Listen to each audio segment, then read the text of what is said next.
Bueno, bienvenidos a todos. Gracias por venir.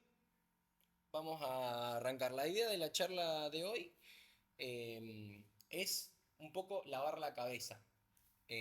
¿A qué me refiero con lavar la cabeza? La idea no es hoy sacar cuentas como lo que estábamos haciendo recién, qué cantidad de proteína, qué cantidad de grasa, qué cantidad de carbohidratos y demás, sino dar un marco de decisión, un marco de pensamiento al momento de eh, hablar de alimentación, ¿sí?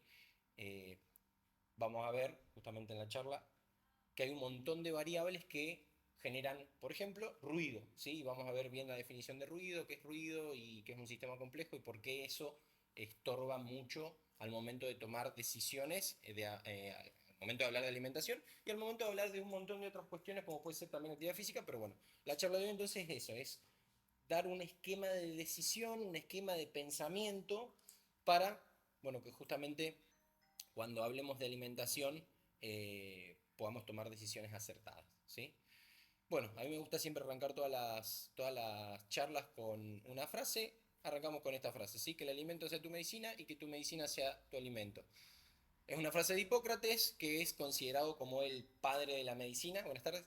El padre de la medicina, ¿sí? Era, entre otras cosas, estaban encargados estos médicos de cuidar a los gladiadores, ¿sí? Imagínense que los gladiadores eran luchadores del Coliseo y tenían que estar en óptimas condiciones, ¿sí? O sea que tenían que estar en condiciones atléticas, en condiciones de salud lo más óptimas posible. Bueno, esta gente se encargaba de cuidar la salud de esas personas, de todas las personas en general, ¿sí? Pero calcula que un gladiador era una inversión.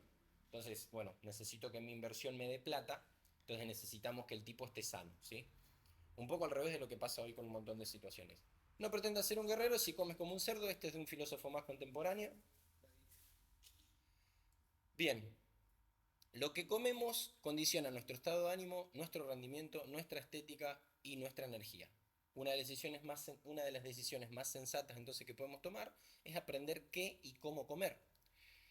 Usamos la comida, así como otro tipo de situaciones y cosas, para evitar la incomodidad, buscar placer inmediato, y esto no solamente nos genera mayor ansiedad y malestar, y acá los invito a hacer un experimento, si ustedes están de acuerdo, para poder comprobar esto. Déjenme todos los celulares de Charles. Pasa la bolsita y dejen el celular ahí. Pasa. Si alguien tiene algún tipo de emergencia, lo pone el sonido, que suene y se lo devolvemos. Obviamente no hay obligación, ¿no?, de dejar los celulares en esa bolsa, no se los vamos a robar. Y quiero que a lo largo de la charla, traten de, traten de registrar el nivel de ansiedad que van a tener, ¿sí? O el nivel de atención que le prestan a lo que voy a ir diciendo. Pásenlo para allá atrás, déjenla por ahí a la bolsita o colgada por ahí o en un cubículo. Entonces, digo de nuevo, el objetivo de esto es que puedan prestar la mayor atención posible y que registren el nivel de ansiedad versus el nivel de atención que pueden tener durante toda la charla. Con esto que vamos a comprobar, justamente esto que les digo, el tema de evitar situaciones incómodas y del estar todo el tiempo secuestrados por el placer inmediato. Y vos me decís que tiene que ver el celular con el placer inmediato, aunque nosotros no lo hagamos conscientemente, el uso de el celular y de las pantallas, sobre todo el celular para las redes sociales, porque ¿para qué usamos el celular? Y para entrar a Instagram, Facebook, TikTok, lo que sea, lo que estamos haciendo es evitar estar presentes, ¿sí? Evitar estar presente acá, evitar estar presente en un entrenamiento, evitar estar presente en lo que sea, ¿sí? Y eso lo hacemos también con la comida. Generalmente, una de las grandes problemáticas que tenemos con la comida es que no lo hacemos para alimentarnos, lo hacemos para sacar placer. Feliz cumpleaños. Lo hacemos para obtener placer. Usamos la comida como fuente de placer, ¿sí? Entonces, la problemática de utilizar la comida como fuente de placer es que justamente terminamos reemplazando la posibilidad de nutrirnos con simplemente obtener placer en la comida, ¿sí? Y estamos de esa manera atentando contra nuestra salud en un montón de sentidos. Entonces, felicitaciones, porque todo cambio comienza con una decisión. Y algo de todo lo que veamos hoy seguramente, aunque no lo apliquen mañana mismo, seguramente les va a quedar resonando en la cabeza y de acá a 1, 2 años, 5 o 10 se van a acordar de esta charla y algo les va a quedar, ¿sí? Bueno, repaso flash de mi experiencia. Esto es para simplemente que confíen un poco en lo que les voy a decir. Este soy yo a los 18, 19 años y este soy yo hace un par de semanas. La diferencia de peso que hay ahí es de más o menos 22 kilos. 22 kilos que como verán es sin panza, como diría Shadow, ¿no? O sea, no hay panza. Esto lo muestro simplemente para que vean un poco mi proceso. Y esto lo pongo un poco para que no podía meter 10.000 fotos, simplemente para que vean un poco los resultados de la gente que yo entrenaba. En ese momento estos son chicos del equipo que competían, faltan muchos más, eran más o menos el doble, pero bueno, más allá de que la foto no tiene mucha definición, podrán ver más o menos el estado físico en el que estaban, ¿sí? No solamente por cuestiones de entrenamiento, sino también, obviamente, por cuestiones de alimentación. Y así todo, de toda esta gente, yo podría decir que hacían el 40% de las cosas bien. O sea, si se hubiesen puesto más las pilas, hubiese sido mejor el rendimiento. Y dicho sea de paso, y con conocimiento de causa, y hablando sin tabú y sin pelo en la lengua, porque como me gusta hablar, y por eso soy muy odiado por quienes me odian y muy amado por quienes me aman, estos resultados son sin falopa, sin esteroides. O sea, falopa para la jerga, para el que no entiende lo que le digo, sin esteroides, y para el que no entiende lo que le estoy diciendo, esteroides son drogas de rendimiento. Droga de rendimiento, básicamente, un fármaco que está pensado para aumentar la masa muscular y disminuir la cantidad de grasa. ¿Y por qué aclaro esto? Porque es muy fácil hoy en día, sobre todo con las redes sociales, que nos laven el cerebro y que nos hagan creer que un tipo de 1,80 m puede pesar 130 kilos estando marcado, estando fuerte y estando atlético. No existe. Eso no existe. Ah, pero David, hay un tipo que tiene muy buena genética. No existe. Y otro día, si quieren, y me encantaría, podemos hablar de eso, ¿sí? Simplemente hoy, créanme o no me crean, pero pídanme que otro día hablemos de este otro tema. Y les puedo traer, obviamente, hay mucha investigación del tema, sobre todo en la etapa clásica de los entrenamientos de fuerza, en donde no existían esos fármacos. Entonces ahí estamos seguros que esos tipos no usaban fármacos y podemos ver las medidas, el peso, la carga que levantaban. En cambio hoy ya los estudios, vuelvo al concepto de ruido, no lo sabemos. Nunca vamos a saber en definitiva si una persona nos dice la verdad o no cuando nos dice que es o no natural. Hay algunos indicios, por ejemplo, este que te digo, si el tipo pesa 130 kilos, está marcado y mide 1,80 m, las estadísticas no te dan. Hay algunas cosas, pero bueno, en definitiva nosotros no lo podemos saber. Pero sí podemos saber de la etapa en la que no existían esos fármacos y podemos ver las estadísticas de esa gente. Podemos ver cuánto pesaban, cuánto medían, la masa muscular que tenían y podemos hacer asociaciones. Y repito, esto lo aclaro porque es muy fácil que hoy en día cualquier persona se pueda atribuir resultados, tanto físicos como estéticos, usando drogas y diciéndonos que no las usan, ¿sí? Es el pan de cada día. Los que acá usen redes sociales y busquen cosas de fitness, de alimentación y de rendimiento deportivo, seguramente van a haber visto un montón de este tema que estoy mencionando, ¿sí? Entonces, me gusta siempre mencionar esto porque no es poca cosa. Porque si no, tranquilamente me pueden decir, che, pero me estás mostrando un tipo que mide y pesa más o menos esto, es un resultado patético. Claro, patético comparado contra la mentira que nos quieren hacer creer cuando hay uso de esteroides. Que de hecho, dicho sea de paso, acá hay gente que movía 2 veces y medio el peso de su cuerpo en sentadilla, que movía el doble de su peso corporal en envión. O sea, tampoco son resultados patéticos, pero si los comparamos contra gente que hacía lo mismo y usaba esteroides, obviamente quedan en la media, entre comillas, ¿no? Bien, resumen de los temas que vamos a ver. Vamos a hacer una introducción, vamos a ver qué tipos de alimentos son mejores o el pensamiento de qué tipo de alimentos son mejores, el concepto de ruido, el concepto de vida negativa, el concepto de qué alimentos son los peores, bajar de peso versus subir de peso, el concepto de recomposición corporal, supervivencia y acciones. Ahora lo van a entender a medida que vayamos avanzando. Bien, con respecto a la introducción, recuerden que esto es una clase de desarrollo personal y de aprendizaje. Es decir, la idea de esto es, como dije al principio, dar un esquema de pensamiento. ¿sí? Un esquema de pensamiento. ¿Y por qué digo un esquema de pensamiento y hablo de toma de decisiones siempre? Primero, bueno, porque además de actividad física estudio otra carrera que justamente se especializa en toma de decisiones, pero además porque es mejor tener un concepto que me permita decidir ante cualquier escenario que tener un montón de datos que tengo que memorizar, ¿sí? Entonces, cuando yo tengo un marco conceptual sobre el cual decidir, no importa el escenario en el que me encuentre, yo puedo tomar una buena decisión. En cambio, si yo tengo que memorizar un montón de datos el día que me los olvido, ya está. El día que me los olvido, ¿qué pasa? De acá a 6 meses, un año, dos, 5 o 10. Vuelvo a cometer los mismos errores que cometí al principio. En cambio, cuando uno piensa desde esquemas conceptuales, uno no se olvida del esquema conceptual, porque el esquema me permite tomar decisiones más sensatas, ¿sí? Eh, Concepto de salud, ¿sí? Gran parte de lo que somos, de lo que hacemos y de cómo nos sentimos está íntimamente relacionado a lo que comemos. Uno a veces, volvemos al principio cuando hablaba del tema de placer, ¿sí? Solemos utilizar la alimentación. Chicos, allá hay sillas y ahí hay un trapito para que le pasen porque tiene un poquito de tierra y si no están las de plástico. Y si no por ahí pueden agarrar cajones o los otros cosas.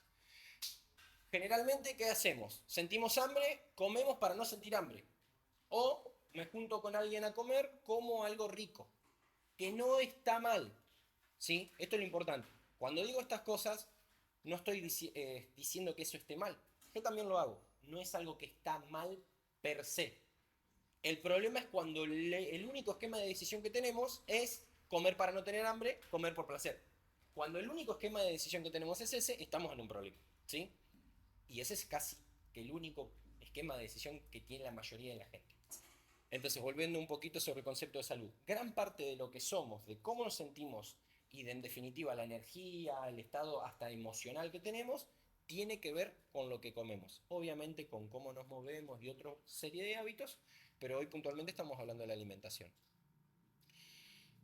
Razones económicas para tener en cuenta un esquema de alimentación, eh, llamémosle saludable. Hay una de las razones, la razón económica. Uno de los grandes mitos que hay con la buena alimentación, ¿cuál es? Díganmelo ustedes. ¿Qué es caro? Comer bien es caro. No, no me cuido. El día que tenga plata me voy a cuidar.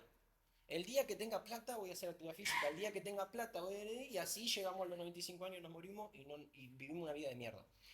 Y la realidad es que comer, llamémosle saludable, y más adelante veremos qué carajo significa comer saludable, no es necesariamente caro. Si yo quiero comer salmón salvaje nórdico, pescado a mano, con sal del Himalaya y hongos traídos, y probablemente va a ser caro.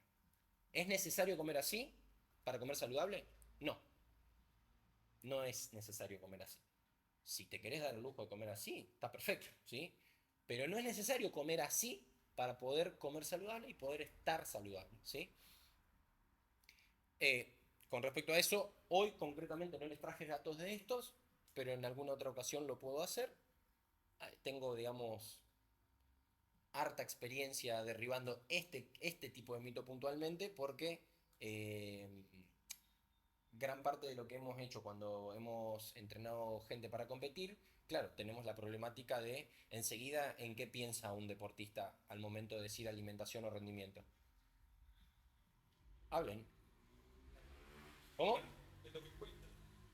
No, no, no, pero no hables, o sea, obviamente estamos hablando de lo económico, pero no hables a nivel económico, sino de lo que tenés que consumir. ¿Qué es lo primero que piensa un deportista que tiene que consumir? Proteínas, suplementos. Entonces, claro, vos ves lo que sale un kilo de proteína y vos decís, loco, no voy a poder ser un buen competidor. Es como, así funciona el cerebro, ¿no? O sea, vamos disparando pensamientos para cualquier lado y nos olvidamos de la base, ¿sí? Es como, voy a ser deportista, necesito suplementarme. El suplemento más conocido es la proteína. ¿Cuánto sale la proteína? No, me rompieron el orto. No voy a ser un deportista mediocre. Y eso me lleva a pensar que como voy a ser un deportista mediocre, entreno medio pelo porque igual, y hacemos todo para el culo, ¿sí? Cuando en realidad comiendo arroz y pollo probablemente vas a tener un mejor rendimiento. siendo simplista, no es la idea, pero siendo simplista, ¿sí? Podríamos hablar de eso. Y muchas veces, y para la gran mayoría de los deportistas, ningún suplemento es necesario. A lo sumo algún suplemento de vitamina. Y después podemos hablar un poquito más de eso, ¿sí? Eh, entonces, pregunta disparadora. La idea de esto es que vayamos interactuando un poco, ¿sí?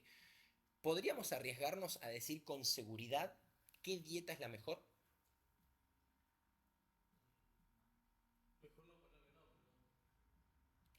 Con dieta me refiero a hábitos alimenticios o grupos de alimentos. Por eso puse esas preguntas, ¿sí?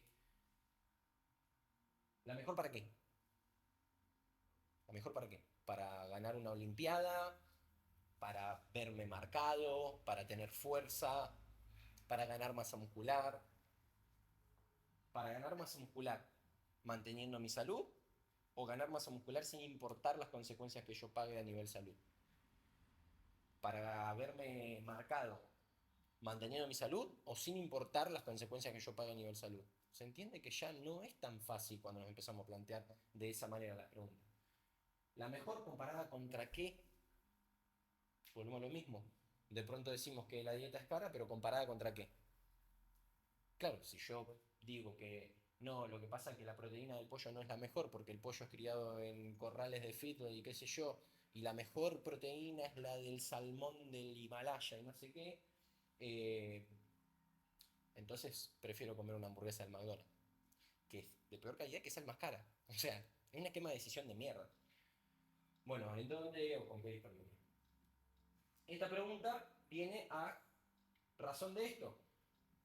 Los Inuit, los Kiwi, los Pung y los Hadza son distintas tribus de distintos lugares del mundo que se han visto que tienen estadísticas de salud óptimas porque llevan un estilo de vida y un estilo de alimentación eh, ancestral, llamémosle, ¿sí? O sea, lo más similar a nuestro estado biológico óptimo. Entonces, si vemos, tienen distintas proporciones de leche, semillas, nueces, raíces, vegetales y carne. Los inuit comen principalmente carne y grasa. Los inuit son los esquimales. Nosotros lo conocemos como los esquimales. ¿Sí? Inuit en realidad es el nombre de la tribu. Los inuit comen principalmente carne y grasa. Imagínense que viven en el medio del hielo, hacen un hueco en el hielo, pescan un pescado y se comen el pescado completo, menos las escamas, se comen todo. Y con los huesos hacen caldo y se morfan todo. Entonces prácticamente carne y grasa lo que comen. Y alguna que otra vegetal que pueden llegar a encontrar medio disecado por el frío. O sea, prácticamente carne y grasa. No tienen problemas cardiovasculares, no tienen problema con el colesterol, no se mueren de infartos. Y lo que nos han metido en la cabeza es la carne y la grasa es mala por el colesterol. ¿Sí? Obviamente que es gente que no está sentada en el sillón 12 horas al día. No tienen trabajo de oficina. Es todo un esquema, ¿no? O sea, no es solamente la alimentación. Y después tenemos los Kung, por ejemplo, que carne y grasa comen poquito, comen vegetales y comen muchas semillas y nueces. Che, pero la paleo no te dice, la dieta paleo, que es la de comer no me sale la palabra, ayúdenme, como un cavernícola, comer como un cavernícola. ¿No te dice que semillas y nueces y ese tipo de cosas? No, porque son malos y lo que preferiblemente hay que comer son tubérculos y carne. Pero estos tipos no tienen problemas de salud tampoco. Bueno, y acá no está la tribu, hay otra tribu que solamente consume cereales. Raíces sería tubérculo, justamente. Raíces serían tubérculos, claro. Eh, entonces, pero pará, me estás mostrando gente que solamente come carne y grasa, gente que solamente come cereales, gente que come variado y ninguno tiene problemas de salud. Claro, es que justamente, ¿cómo hacemos entonces ante esta situación para decir cuál es el mejor grupo de alimentos? Natural. Es que no lo podemos saber. Procesado, claro, no procesado. Es que ahí vamos por el otro lado y ahí me dan el puntapié para lo próximo. Bueno, nos adelantamos. Vamos a dejarlo en stand-by, pero es lo próximo. ¿Sí? Vamos a hablar de ruido. O sea, yo recién, en la pregunta de recién era si podemos afirmar que sí comer. Que sí. Claro. Ahí tenés 4 ejemplos Totalmente distinto. ¿Podemos afirmar cuál es lo que sí o sí tenemos que comer? No. Esa es la respuesta. ¿Sí? No podemos, no sabemos qué sí tenemos que comer a priori con estos datos. ¿Sí? Entonces, ¿cuál es el problema en todo esto? El concepto de ruido. De ruido dentro de un sistema complejo. El ruido en un sistema complejo es una señal indeseada que se mezcla con una señal útil. Ejemplo. Estás scrolleando. 3 alimentos que debes consumir si quieres ganar masa muscular en este 2025. Es un hook para engancharte y que veas el video, ¿no? Y te dicen, qué sé yo, carne de vaca, leche y huevo. Y después seguís scrolleando y le encontrás al doctor Biter que te dice, si comes arroz te vuelves un mierda. ¿No lo vieron al doctor Biter? El plátano, esta mierda, y uno ve el tipo tirando la banana al piso y pisándola. Y yo como banana, como 2 bananas al día, y a mí no me pasa nada. Es un sesgo lo que acabo de decir igualmente, pero lo vengo haciendo hace años y estoy en un óptimo estado de salud. Hay gente que solamente come carbohidratos, como les comentaba recién, y está en óptimo estado de salud. Entonces, ¿tiene sentido lo que el tipo dice? El tipo seguramente tiene un esquema de dieta, de alimentación y de lo que sea que debe funcionar. No digo que no. Pero a lo que voy es que hay mucho ruido. Hay gente que solamente come cereales y está bien, hay gente que solamente come carne y está bien, hay gente que ¿se entiende? Entonces, el problema de esto es que justamente son señales que interrumpen la información. Para que algo sea información, me tiene que poder brindar la posibilidad de tomar una decisión. Si yo no puedo tomar una decisión, no es información. Entonces, si no puedo tomar decisión, no me estoy informando, me estoy desinformando.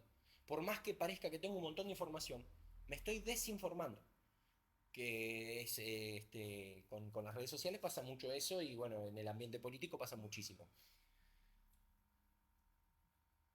No nos pongamos conspiranoicos, pero podríamos decir que sirve que la gente esté desinformada porque si estamos desinformados, estamos enfermos. ¿Sí? Entonces, el principal problema entonces es el ruido, ¿sí? Tenemos muchas señales de ruido. Encontrás un tipo que te dice que el huevo es el alimento ideal y atrás de ese video encontrás un tipo que te dice que si comes huevo te va a morir un infarto en 3 días. Después encontrás otro que te dice que no, que sí, que el huevo es bueno, pero tiene que ser orgánico. Si no es orgánico, no sirve. Entonces, claro, volvemos a lo mismo. Ruido, ¿sí? Hay mucho ruido. Y de un sistema biológico, nosotros somos un sistema biológico, es un sistema complejo. ¿Qué es un sistema complejo? Un sistema en el cual, moviendo una variable, no tenemos ni idea cuál va a ser la salida. O sea, ante ciertos inputs tenemos ciertos outputs, es decir, ante ciertas entradas tenemos ciertas salidas. Un sistema complejo es un sistema en el cual, moviendo una variable de entrada, no tenemos ni idea lo que puede pasar a la salida. Y para ella, si le muevo una variable de una manera, el resultado no va a ser el mismo que si para él le muevo una variable de entrada. Van a ser resultados totalmente distintos, ¿sí? Entonces, ahora lo contrario. ¿Podríamos afirmar y arriesgarnos a decir con seguridad qué dieta o qué grupo de alimentos son los peores?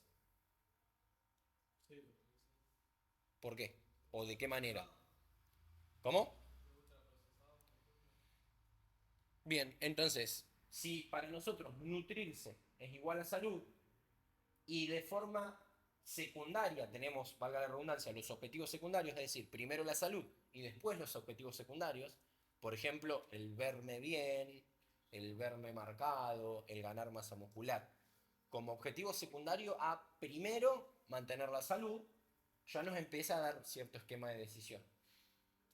Entonces, ¿podemos arriesgarnos a decir con seguridad qué dieta o qué grupos de alimentos son los peores, por así decirlo?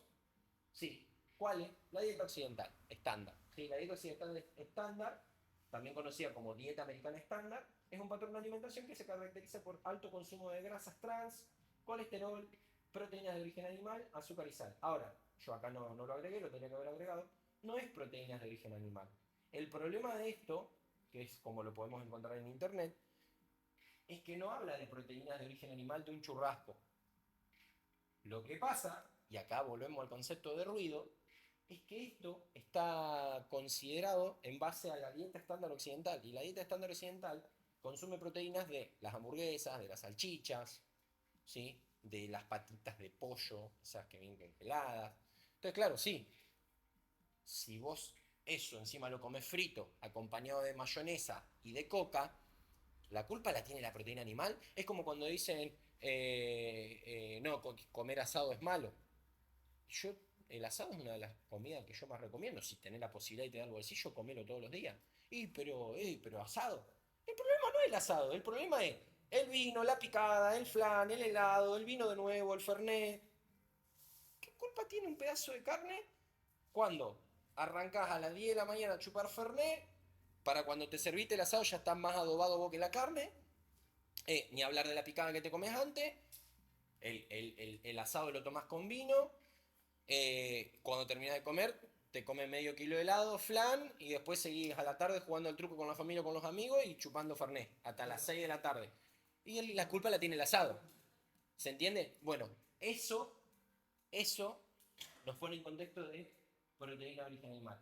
En este caso, un asado sería un pedazo de carne, pero en general suelen hablar de proteínas de origen animal que vienen ultraprocesadas, que suelen venir también fritas y que suelen venir mezcladas con un montón de conservantes y otras cuestiones, ¿sí? Entonces, ¿podemos decir con seguridad qué grupo de alimentos es el peor o es lo que más deberíamos evitar? Sí, todo lo que tenga que ver con los ultraprocesados. ¿Por qué? Porque están dentro de este grupo de dieta estándar americana y porque además volvemos al concepto de ruido y sistemas complejos. Para nosotros los ultraprocesados, los refinados, son, evolutivamente hablando, alimentos que aparecieron en los últimos minutos. Nosotros llevamos miles de años comiendo de una manera y en los últimos minutos empezamos a agregar cosas que el cuerpo no conoce y que no sabe cómo lidiar. ¿Y cómo lidia? De la manera en la que puede. Entonces, si yo lleno el torrente sanguíneo de azúcar de forma rápida, el cuerpo va a hacer lo que puede. ¿Y qué es lo que puede y qué es lo que en general hace con ese azúcar? Si no la gastamos, y acá sí o sí tenemos que hacer la relación con la actividad física, almacenarla como grasa. Explicándolo rápidamente, ¿no? Entonces, claro, si vos lo llenás de grasa, lo llenás de azúcar, el cuerpo dice, che, no sé qué hacer con esta glucosa. Si la glucosa sigue subiendo en sangre, nos morimos. Eso lo saben, ¿no? Por encima de cierto nivel de glucosa nos morimos, por debajo de cierto nivel de glucosa nos morimos. Y lo mismo pasa con el oxígeno, con el hierro, con un montón de cosas. Nosotros tenemos que estar dentro de ciertos rangos. ¿Sí? Dentro de ciertos rangos se considera saludable. ¿Vieron cuando se hace un examen de sangre que le dan el mínimo y el máximo? Bueno, ¿sí? El mínimo y el máximo. Entonces, si me paso de acá me muero, si me paso de acá me muero. Che, muchachos, la glucosa se está yendo al carajo. Saquemos esto del medio. ¿Cómo lo sacamos? Si está subiendo de golpe, es decir, en forma de pico, con la insulina. En forma de pico de insulina. Entonces, eso, llevándolo todos los días, todos los días, todos los días, todos los días, llega un momento que el cuerpo ya no da más con la insulina y eso es lo que se llama resistencia a la insulina. Entonces me tengo que empezar a inyectar insulina desde afuera. Esa es la típica diabetes tipo 2, ¿sí? Concepto entonces. Y acá empezamos a enmarcar lo que les decía. El concepto del elefante en la habitación. ¿Cómo me describirían esta imagen? Hay un elefante en la habitación, ¿no? Bien. Es lo primero que diríamos si vemos esta imagen, ¿no? O sea, aparte te acabo de decir, el concepto del elefante en la habitación, es como medio obvio. Bueno, exactamente de esta manera es la manera en la que tienen que empezar a pensar. ¿A qué me refiero? Generalmente, cuando pedimos a una persona describir su situación, hablo ahora de este lado, del lado del entrenador, del lado del nutricionista, del lado del psicólogo, del lado del médico, del lado de la gente que trabaja en ámbitos de la salud o relacionados con la salud o el rendimiento. Vas a empezar a entrenar. ¿Qué venís haciendo? No, bueno, venía jugando al fútbol los fines de semana y saliendo a correr de vez en cuando. Pero quiero empezar a hacer fuerza por X causa. Bien. Y quiero bajar de peso. Perfecto. Mira que para bajar de peso tenemos que acomodar un poco la alimentación, que yo no es para mañana, pero la tenemos que ir trabajando. Entonces empiezan a entrenar, ganan un poquito de fuerza, bajan 2 o 3 kilos y después el peso se estanca. ¿Por qué? Y porque esos 2 o 3 kilos fueron lo que necesitaste para equilibrarte energéticamente con el nuevo gasto que tenés. Generalmente eso te produce un poquito más de hambre también, entonces empezás a comer y se autorregula la energía, ¿sí? Entre lo que gastás, el hambre que te da y lo que comes, estás autorregulado. Bajaste 2 o 3 kilos y ahí se estancó. Entonces la gente suele preguntar o suele proponer, che, quiero bajar más de peso. Bárbaro. Vamos a empezar a acomodar la alimentación. Pero yo estoy comiendo bien. Es la primera frase que se suele escuchar. Pero yo como bien. Yo como sano. Perfecto. Bárbaro. Vamos a enlistar lo que estás comiendo y lo analizamos. ¿Saben en mi experiencia lo que suele pasar cuando pido una semana de agenda de alimentos? Nunca más me vuelven a hablar del tema de alimentación. No, no me vuelven a hablar, no los vuelvo a escuchar. ¿Saben por qué? Porque inconscientemente se dan cuenta que muchas de las cosas que están comiendo están fuera de lugar. Y generalmente la gente que no come cosas fuera de lugar, o sea, la gente más obsesiva que no se come ni un caramelo fuera de lugar, cree que como está haciendo las cosas bien, no tiene que hacer esa lista. Entonces, elefante en la habitación. No nos estamos haciendo cargo del elefante en la habitación. Y para ser claro, no nos estamos haciendo cargo del problema más visible. Tenés algo para modificar y no lo estás queriendo modificar. Sea la calidad de alimento o sea la cantidad. Y ahora vamos a hablar del tema de la cantidad. Pregunta. Ah, entonces, concepto del elefante en la habitación, que es, yo no me puedo poner a sacar el polvito de acá, a barrer, a juntar esta cosita de acá, a arreglar el florero que se me cayó, levantar la planta y regarla, hasta no sacar ese bicho de ahí. Porque es básicamente perder el tiempo. ¿Qué hacemos generalmente? Tanto en el entrenamiento, en el estudio, en la alimentación, porque sirve como soporífero, es decir, sirve como... eh, ¿Nunca les pasó que se tienen que poner a estudiar y de pronto la casa se vuelve súper interesante? De pronto vos decís, me puedo poner a lavar los platos, ¿no? No lo haces nunca, los platos tienen un agujero así de lo podrido que están, pero de pronto en el momento que te sentás a estudiar, te pones a lavar los platos, te pones a limpiar, a barrer, te sacás a pasear el perro, hiciste todo lo que no estabas haciendo, de pronto tu vida se volvió perfecta, pero no estás estudiando. Ahí tenés el elefante en la habitación. Eso es lo que hacemos. Nosotros cuando nos ponemos a limpiar la casa, cuando tenemos que hacer algo importante, es básicamente limpiar todo el quilombo y no sacar al bicho de ahí. El elefante en la habitación es el quilombo más grande que tenés que resolver y que no te estás haciendo cargo porque es más cómodo mirar para el otro rincón. Porque si me doy vuelta veo al elefante y es incómodo hacerse cargo del elefante. ¿Sí? Entonces, ese es el concepto del elefante en la habitación. ¿Queda claro? A que no le quedó claro que pregunte. Bien. Entonces, siguiente concepto que nos da pie a esto es el de vía negativa. Básicamente, ¿qué cosas no debemos comer? O sea, ¿qué cosas es preferible sacar del medio? El ruido, ¿sí? El ruido, el elefante en la habitación, todo lo que estorbe nuestro esquema de decisión. En lugar de estar pensando si el huevo tiene o no más colesterol, pensemos qué tipo de alimento es el huevo y si el huevo está o no está dentro de el esquema de alimentación evolutivo o biológico que el ser humano tuvo a lo largo de todos sus años de evolución. Le echamos la culpa al huevo, pero nos comemos 2 paquetes de Oreo. ¿Se entiende? Entonces, empecemos a pensar qué cosas no deberían ir, en lugar de qué cosas sí. Entonces, cuando empezamos a sacar el quilombo y el ruido, el elefante de la habitación del medio, las cosas que sí deberíamos comer empiezan a aflorar solas. No tenemos ni que pensarlo, ¿sí? Volvemos un poco a lo mismo, ¿sí? Si nutrirse para nosotros es igual a la salud y fuera de eso, luego vienen los objetivos secundarios, lo primero que tenemos que eliminar entonces es todos los alimentos que estén dentro de la dieta americana estándar, ¿sí? Que son, como dijimos hoy, los ultraprocesados. Entonces, bueno, esto que es la vía negativa que lo acabo de explicar. Ahora, subir de peso es igual a engordar. Justo el otro día en Jiu-Jitsu uno de los chicos dijo que dice, no, yo tengo que engordar. Yo le digo, no, engordar no. tenés que subir de peso, que no es lo mismo engordar. Engordar es subir de peso en grasa. Y la grasa es básicamente, si vos subís de peso en grasa, es básicamente como ponerte un chaleco de lastre. Es algo que pesa, pero que no te ayuda a moverte. No sirve de nada. Ahora, si yo tengo más músculo, ese músculo sí me ayuda a moverme. Y después, dependiendo del deporte, qué tipo de músculo desarrollar y bla, bla, bla, que no es tema de la clase de hoy. Pero, básicamente, subir de peso no es igual a engordar.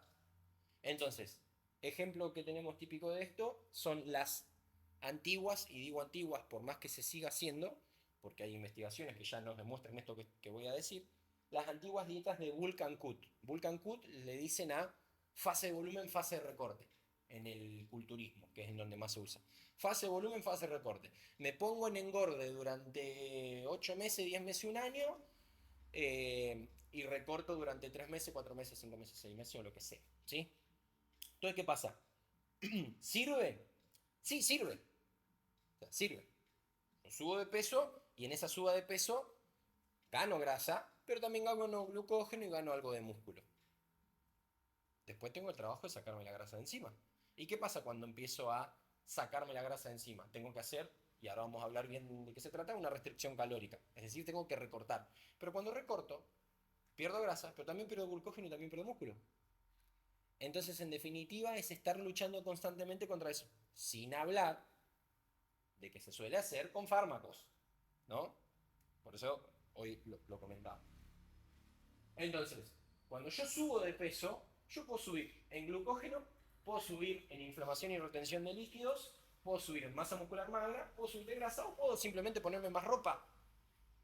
Si yo me subo a una balanza y me pongo más ropa, peso más. ¿Sí? Y lo digo así de tonto para que se entienda que yo subir de peso, puedo subir de peso de un montón de formas. Nosotros no queremos subir de peso, nosotros queremos ganar masa muscular.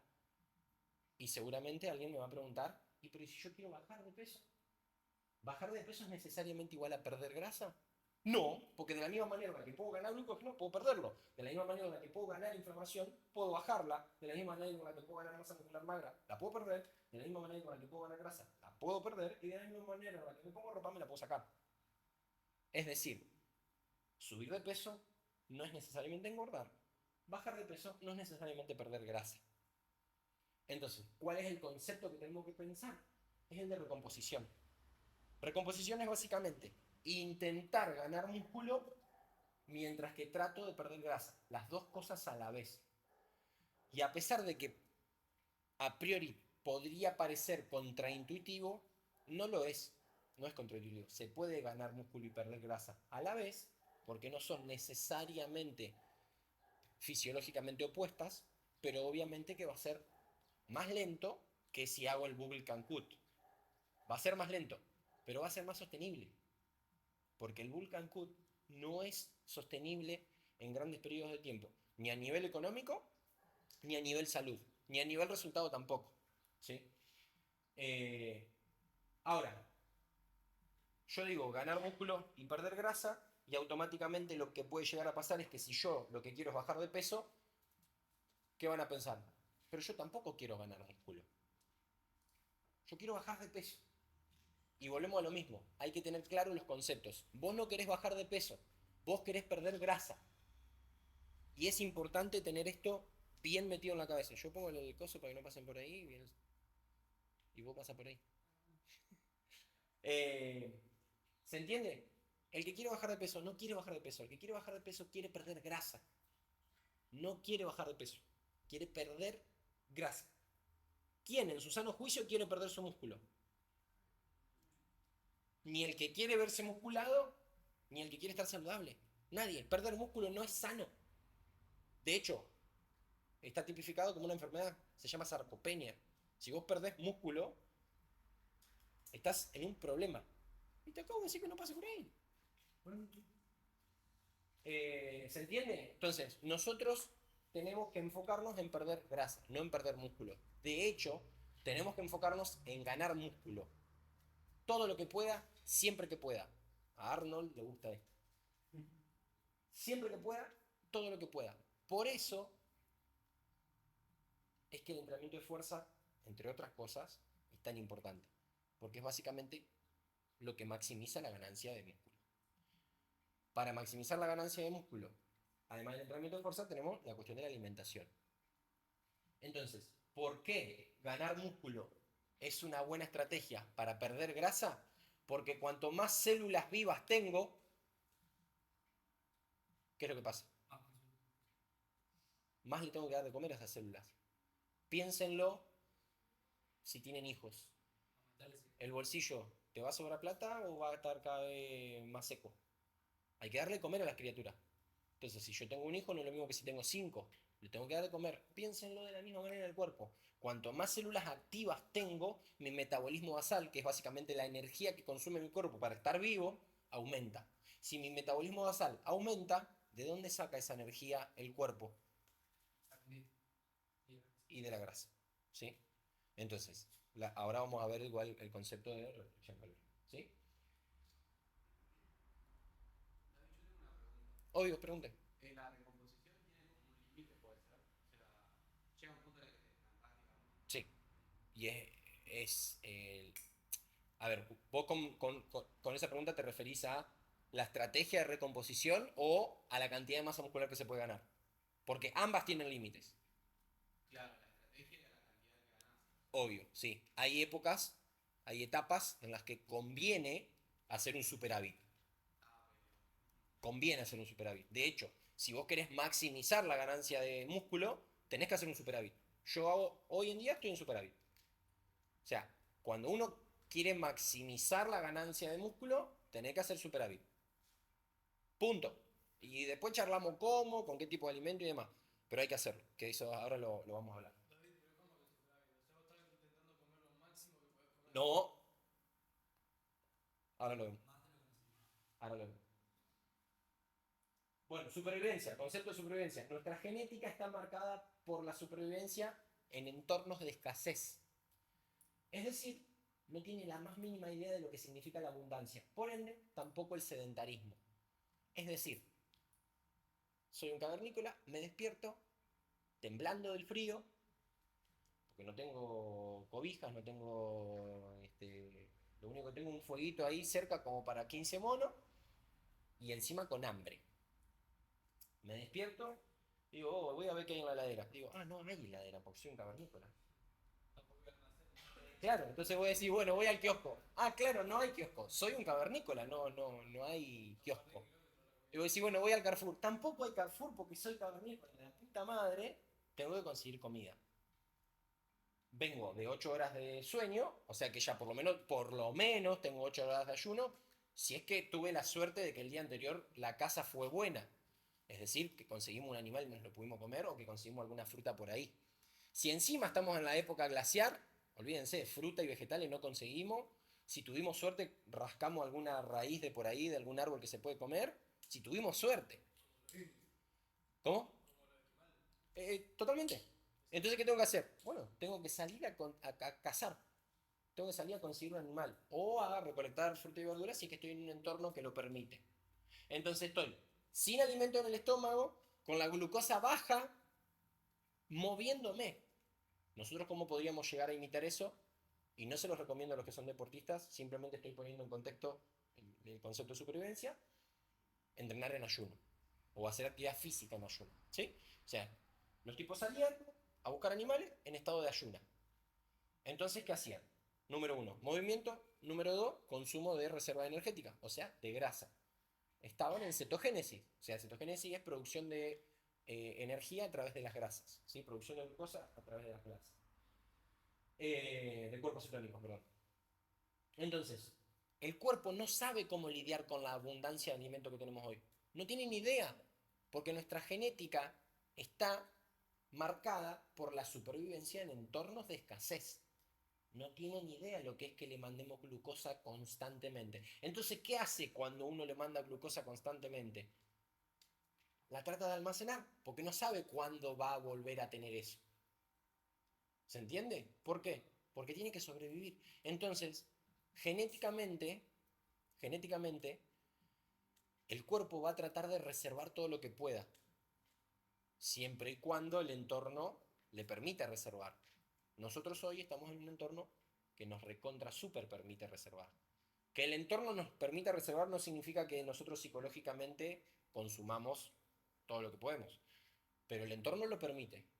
Yo me levanto, camino 3 metros, abro la heladera y tengo comida. Abro la alacena, tengo comida. ¿Se entiende? O sea, incluso hasta la persona en que peor estado está, que puede vivir en la calle, va hasta algún tacho de basura y algo para comer va a tener. Eso no pasaba cuando éramos cavernícolas. Teníamos que salir a pelearnos contra un mamut y matarlo o ser matados para conseguir la comida. Entonces implicaba un montón de esfuerzo en estado de reserva energética y no sabíamos cuándo íbamos a volver a comer. ¿Sí? Entonces, bueno, lo acabo de explicar. Siguiente concepto. ¿Se imaginan un tiranosaurio rex contando las calorías y armando el plan de dieta para estar en forma? ¿Un león? ¿Un mono? ¿Cuánto come un tiranosaurio rex? ¿Cuánto come? Muchísimo. Lo que necesita. ¿Y cuánto come un león? Lo que necesita. ¿Y cuánto come un mono? Lo que necesita. ¿Por qué nosotros comemos más de lo que necesitamos? No, Consumir. no. Por consumismo nos compramos mucha ropa. ¿Cómo? Va por ahí. Todo lo que comemos, todo lo que está generalmente dentro de la dieta occidental estándar, nos hackea el sistema de recompensa por esto que yo estaba diciendo, el tema de la abundancia. Nosotros tenemos acceso por primera vez en toda nuestra historia evolutiva a alimentos que combinan carbohidratos y grasas. Eso en la naturaleza no se consigue. En muy pocos lugares se puede llegar a conseguir, como por ejemplo en la palta, y así todos los carbohidratos que tiene la palta son muy pocos. Entonces, claro, tenemos acceso a una comida que nuestro cerebro no tiene la más puta idea que es. Una factura, nuestro cerebro no sabe qué concha es. No sabe qué es. Pues carbohidrato y grasa le hackeas completamente el cerebro. Entonces, ¿qué pasa? Como es rico, ¿sí? Palatable significa que es rico, el paladar, que es rico, que nos gusta comerlo.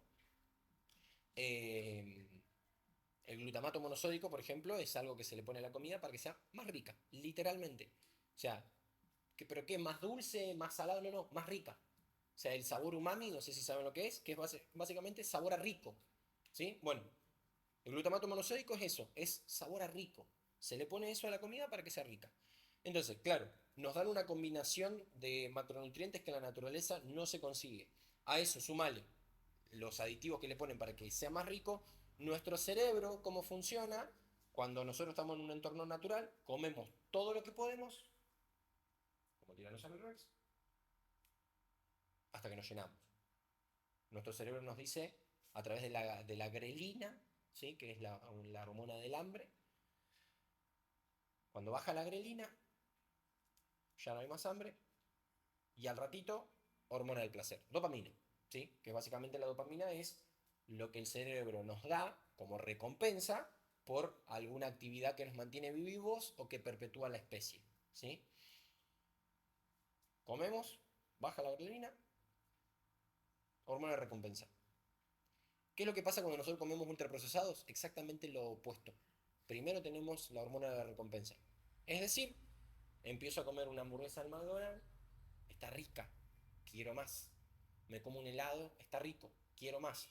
Para cuando bajó la grelina, ya quedamos con el estómago así. Por eso cuando comemos ultraprocesados, quedamos reventados del estómago. Además de que es muy difícil de digerir, es porque estamos comiendo mucho más de lo que realmente nuestro cerebro nos dice que comamos. ¿Por qué? Porque nos estamos salteando el sistema de saciedad y estamos pegándole derecho al sistema de recompensa. Entonces, comemos, está rico, recompensa, dopamina. Como esto me da recompensa, el cerebro, ¿qué hace? Quiere más. Como todavía la grelina no bajó, sigo comiendo. Sigo comiendo, hasta que muscularmente ya no doy más. Literal, o sea, lleno el estómago todo lo que puedo, lo hinché todo lo que pude y ya los músculos me están diciendo que no me entra más comida. Pero yo sigo teniendo ganas de comer. Como ya no me entra más comida, me quedo quieto, ya dejé de comer, no, para que no doy más. Y al rato empiezo a sentir esa saciedad que debería haber sentido hacía una hora. ¿Sí? Por eso uno cuando come comida ultraprocesada, come hasta que literal revienta. ¿sí? Por eso el ejemplo del tiranosaurio Rex. El tiranosaurio Rex no tenía acceso a comida ultraprocesada. ¿Qué hacía? Comía todo lo que podía. Pero ese todo lo que podía venía acompañado de, che, estamos saciados. Hasta acá. No necesito más.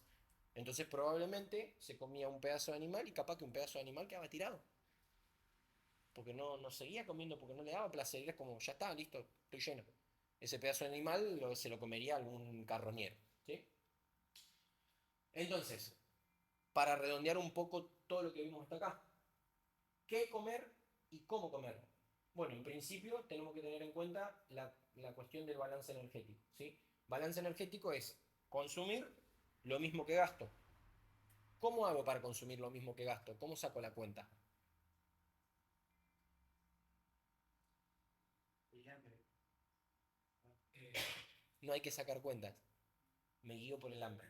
Siempre y cuando esté comiendo alimentos que estén dentro de lo que, Y que se arme ansiedad. bueno, pero viene acompañado. Si yo empiezo a sacar estos tipos de alimentos que lo único que hacen es hacerme dar más placer y por ende comer más, esa ansiedad empieza a desaparecer y el comer de más desaparece. Entonces uno solito empieza a entrar en un balance energético. Si yo me mantengo comiendo así y empiezo a hacer actividad física, yo les puedo asegurar que empiezan a tener más hambre. ¿Nunca les pasó de ir a nadar? ¿Qué pasa cuando salen de nadar? Te morfá lo que se cruza, porque es un gasto energético muy grande. Digo nadar porque por ahí es lo que yo he más he sentido en la actividad física, pero puede ser correr, puede ser hacer pesas, puede ser cualquier actividad física, ¿sí? O sea, cuando vos estás comiendo, eh, llamémosle natural, ¿sí? Y haces actividad física, estás metiendo más gasto energético. Entonces tu cuerpo es sabio y dice, che, con lo que venimos comiendo no nos va a alcanzar para este nuevo gasto que acabamos de meter. Necesitamos más energía. Entonces, ¿qué hace? Te eleva mucho más la hormona del hambre. Comes más y te mantienes en balance energético. Ahora, ¿ese balance energético se puede calcular? Por supuesto. No es un cálculo exacto, pero se puede calcular. ¿Sí? La idea de hoy no es que nos pongamos a hacer cuentas. Para la próxima charla, si la hacemos, y espero que sí, les voy a decir que traigan algún cuadernito y cada uno va a sacar sus cuentas.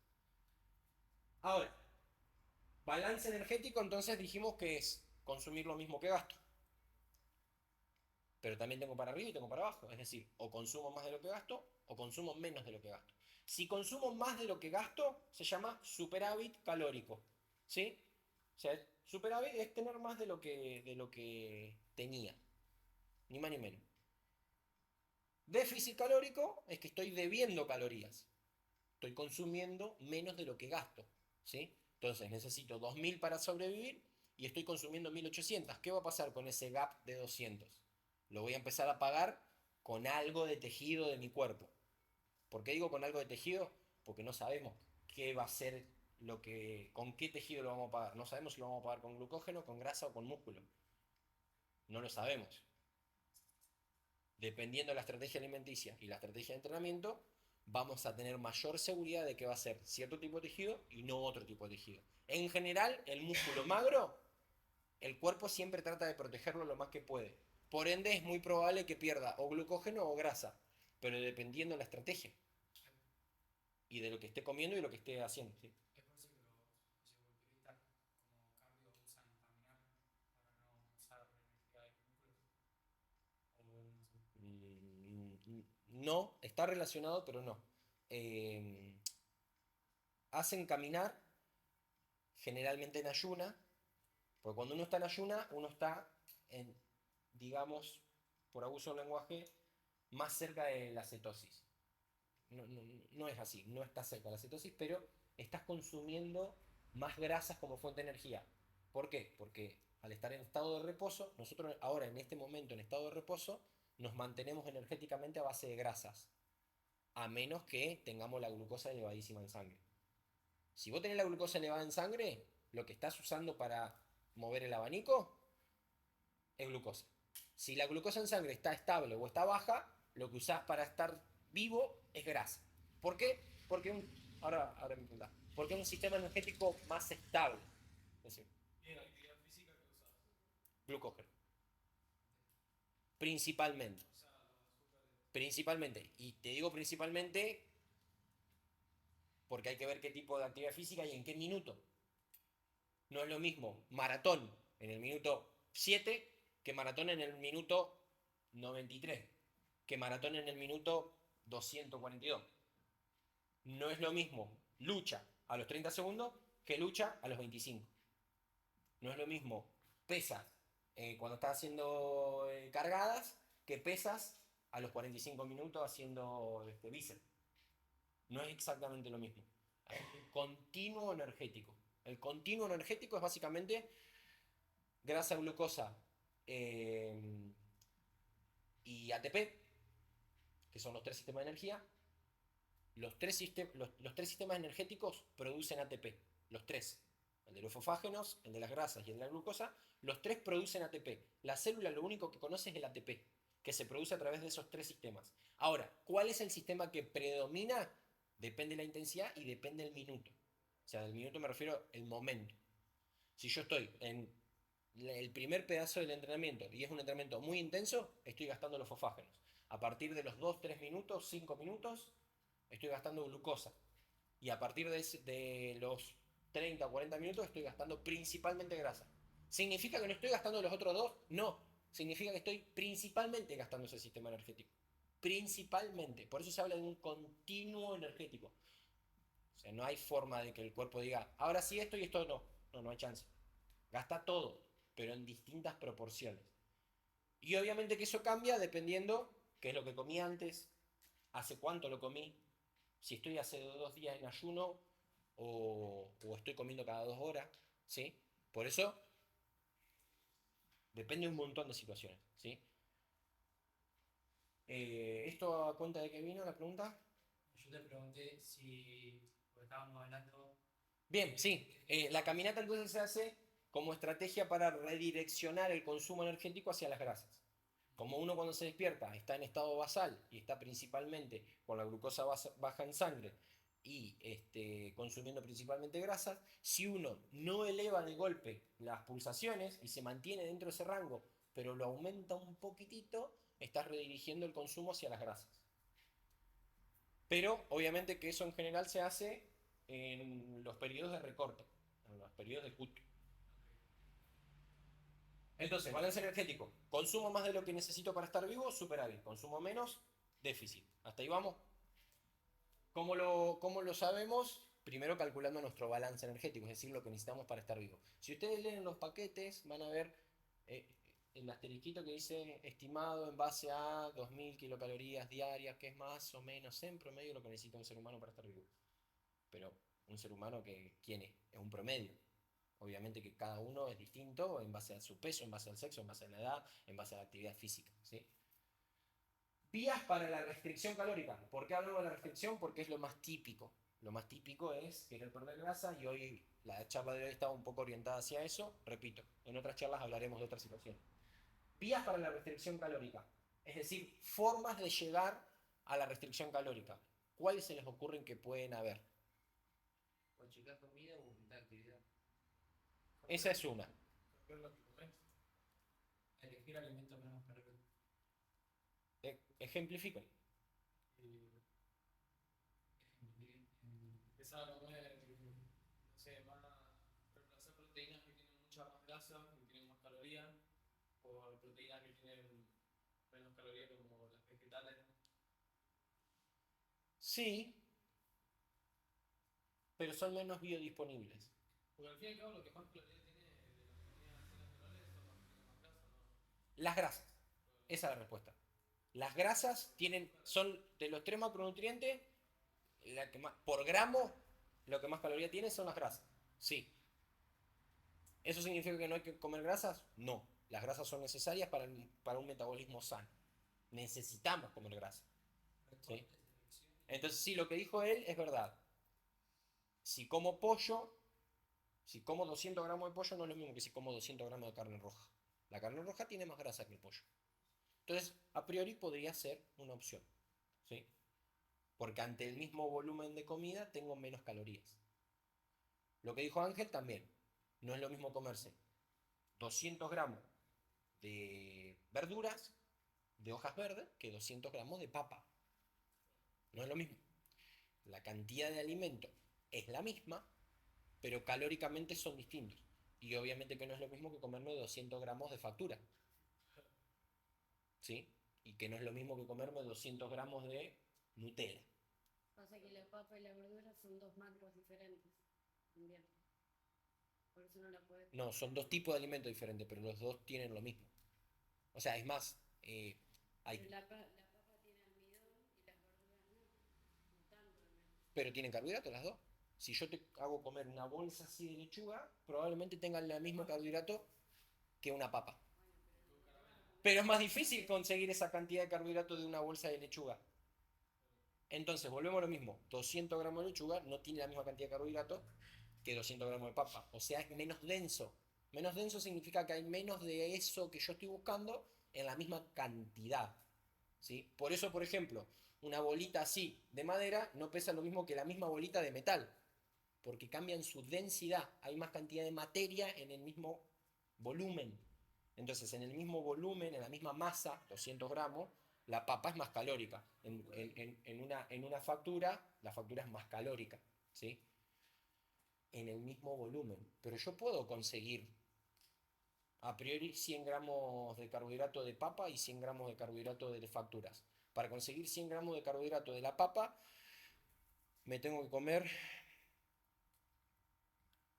unos más o menos medio kilo, 600 gramos de papa, más o menos, para conseguir 100 gramos de carbohidrato. Y de la factura, capaz que con una factura de 150 gramos, 200 gramos, ya estoy consiguiendo 100 gramos de carbohidrato. Y del arroz, con 130 gramos de arroz, ya estoy consiguiendo 100 gramos de carbohidrato. O con un tazón así de 150 gramos de avena con una banana, ya tengo 130 gramos de carbohidrato, que es mi desayuno. Sí. Vamos hasta ahí entonces. Bueno, Bueno, esperen, no, tenemos algunas opciones más para vías para la restricción calórica. O sea, dijimos selección, Ayuno. Ayuno es una vía. ¿Sí? Estamos hablando de vías, de opciones, de estrategias. Ahora, si yo para estar vivo necesito 2000 kilocalorías, yo necesito más, pero vamos a suponer, 2000 kilocalorías, y yo hago ayuno intermitente, ¿eso me garantiza que voy a estar en restricción?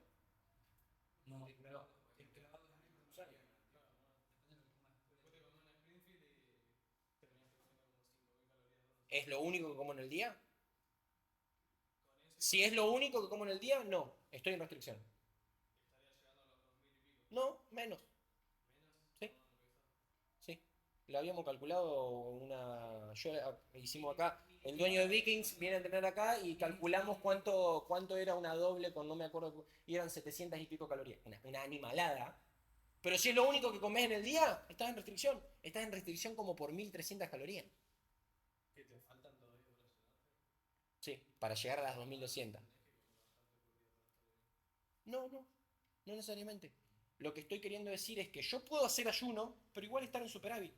No tiene nada que ver que yo haga ayuno. Es una estrategia que me puede ayudar efectivamente, de forma muy efectiva, a llegar a una restricción. Sí, pero no me lo garantiza. Por eso hay gente que hace ayuno intermitente perdónenme, pero están gordos. Fue así, una de dos. O me está viendo la cara de pelotudo y me está mintiendo, o está comiendo de más. O está comiendo de más. ¿De más de qué? De más de lo que necesita para estar vivo. O sea, por encima de su balance energético. O sea, hace ayuno, pero está en superávit. O sea que en el lapso que tiene para comer, Come más de lo que necesita. Exacto. Esa es la conclusión. No se los quería decir porque eso es lo que yo necesito que ustedes hagan sinapsis. ¿Es comer más o comer mal? Probablemente está comiendo mal, por eso está comiendo de más. ¿Se entiende? Ahora, volvemos a lo mismo. Y hay experimentos de estos, y repito, ojalá vuelvan a venir en la próxima charla y lo vamos a ver. El libro que yo me baso es el de Quema tu dieta. Y hay un experimento de un tipo que comió dieta estándar occidental, porquería, papita, hamburguesa, ¿no?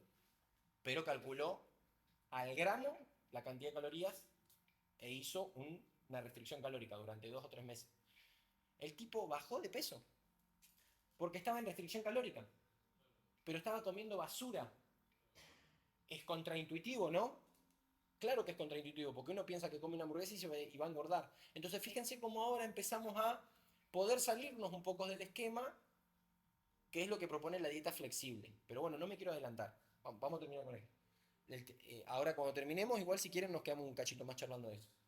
Vías para la restricción calórica, entonces dijimos selección de alimentos, ¿sí? Recortar la cantidad también puede ser, ayuno también puede ser. Otro tipo de elección puede ser una dieta vegana, una dieta vegetariana. ¿Por qué? Porque en general la dieta vegana y la dieta vegetariana, como la palabra lo indica, no consumen alimentos principalmente de animales, que son los que suelen ser más calóricos. ¿Más calóricos por qué? Por la grasa y por la cantidad de proteínas. ¿Eso significa que la grasa y las proteínas son malas necesariamente? No. Significa que ese tipo de dieta, al no incluir ese grupo de alimentos, es más difícil llegar a un superávit calórico. Que sea más difícil no significa que es imposible. Hay veganos que comen para la mierda. Yo puedo comer helado vegano. La cerveza es vegana. O sea, la cerveza no se hace con animales. Si yo me bajo 2 litros de cerveza por día, ¿se entiende? Engordan los veganos también, así como. Obvio. Hay gente que come mal, pero Es más difícil. Es más difícil. por lo mismo. En general, vos ves a un vegano y es así. Y está re demacrado. ¿Sí? ¿Por qué? Porque es más difícil engordar siendo vegano. Entonces, volvemos al concepto de ruido. El veganismo es lo mejor. ¿No viste que los veganos están todos flacos? No tiene ningún tipo de sentido esa afirmación. Si la empezamos a desglosar, podemos estar 2 días dándole duro a eso. Claro, es más difícil ser gordo vegano, porque es más difícil llegar a esa cantidad de calorías del superávit siendo vegano. Es más difícil, sí, es verdad. Que sea más difícil no significa que es imposible, significa que es más difícil. Entonces, por eso suelen ser flacos.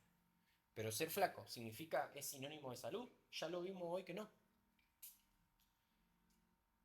Bien. Bueno, después tenemos la dieta paleo, por ejemplo, o las dietas tipo real food, que es medio similar a la paleo, que básicamente el real food se basa en comer solamente alimentos que vengan de la naturaleza. Cualquier tipo de alimento, pero que vengan de la naturaleza. Y la paleo significa comer alimentos que eran predominantemente de nuestra dieta en nuestra etapa de cavernícola, ¿sí? Entonces, claro, obviamente que también es más difícil engordar de esa manera porque uno no está hackeando el sistema de recompensa.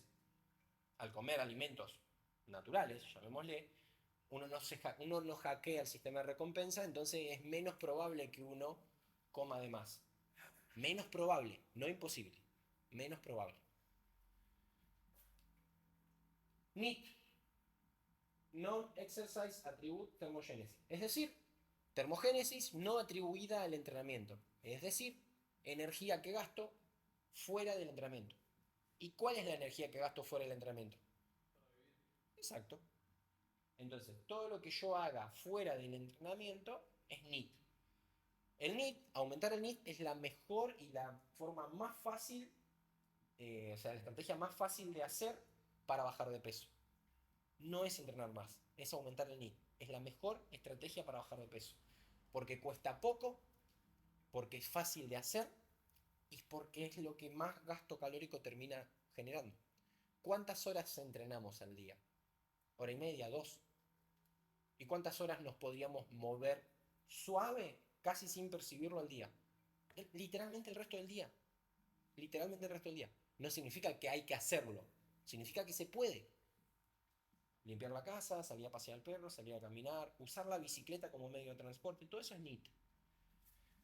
Por otro lado, adherencia, que está bueno, relacionada a la flexibilidad. Hablando de la dieta flexible que hablábamos hoy, para lograr mayor adherencia tengo que tener flexibilidad. La adherencia no es hacer todo perfecto, la adherencia es hacerlo a lo largo del tiempo. Lo repito, Adherencia no es hacerlo perfecto. Adherencia es hacerlo a lo largo del tiempo. O sea, yo puedo comerme una hamburguesa y sin embargo lograr adherencia a lo largo del tiempo. Que yo eventualmente sea flexible no significa que sea indulgente. Ser flexible significa de forma selectiva, organizada y controlada salirme de aquellos grupos de alimentos que me benefician. De forma selectiva, organizada, no indulgente. ¿Qué es ser indulgente? Indulgente es una papita hoy no va a hacer nada, un heladito mañana no me va a hacer nada, una pizzita pasado mañana no me va a hacer nada, una hamburguesa el fin de semana con 1 litro de birra no me va a hacer nada, y como ya esta semana la cagué, el fin de semana me voy al McDonald's. Y como ya esta semana la cagué, más vale arranco el mes que viene. Y así no hacemos nada nunca. O sea, no tenemos adherencia. La dieta flexible lo que permite, o lo que nos propone, y nos lo propone con evidencia, es que si nosotros eventualmente y de forma organizada nos rompemos la dieta, nos salimos del esquema y comemos algo rico que nos guste, nos permite bajar los niveles de ansiedad o los niveles de tengo que comer bien, y eso nos ayuda a poder mantener adherencia a lo largo del tiempo. ¿Sí? Exacto. Como dijo Mati. No, un boliche, no. ¿Se entiende? Y el otro día desayunó lo que tenés que desayunar y punto. ¿Sí? Entonces, concretamente, ¿qué acciones podemos tomar?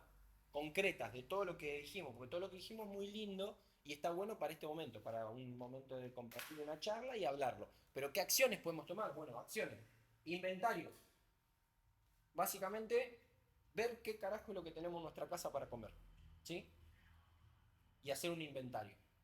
Poner de este lado lo que no deberías tener y poner de este lado lo que sí deberías tener. ¿Sí? ¿Y a qué me refiero con eso? Eso nos permite eliminar. Y eliminar puede ser regalarlo, tirarlo a la basura o comértelo y no volverlo a comprar. ¿Sí? O sea, yo no estoy diciendo, tírenlo a la basura. Cómanselo, pero no lo vuelvan a comprar. O sea, si yo tengo, no sé, no, porque, a ver, si ya lo tenés en tu casa no tiene sentido que lo tires. Si ya lo venías comiendo, terminá de comértelo, ya está, pero no lo vuelvas a comprar. Es lo mismo que cuando me dice, el otro día no me acuerdo quién fue que me dijo, Aparte un castigo re psicológico. Decir, ya no lo voy a comer, lo voy a tirar. no, pero aparte más allá de eso, el otro día no me acuerdo quién fue que me dijo, tengo la heladera llena de porquería, pero hace 2 meses que no las toco.